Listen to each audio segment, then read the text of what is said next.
Нанесення ракетних ударів, ізоляція морського узбережжя України та розвідка.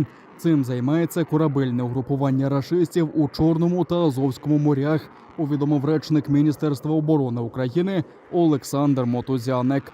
Раніше в оперативному командуванні «Південь» повідомили, що російські кораблі тримаються на відстані близько 200 кілометрів від українського узбережжя. На виконанні завдань в Чорному морі перебувають 4 носія ракет типу «Калібр». Їх сумарний ракетний залп наразі становить не менш як 28 ракет. У тимчасово окупованому Криму ворог ремонтує побиту боями техніку. Про це також повідомив речник Міноборони. Олександр Мотузяник зауважив, що окупанти перекидають техніку аж з центральної та східної Росії.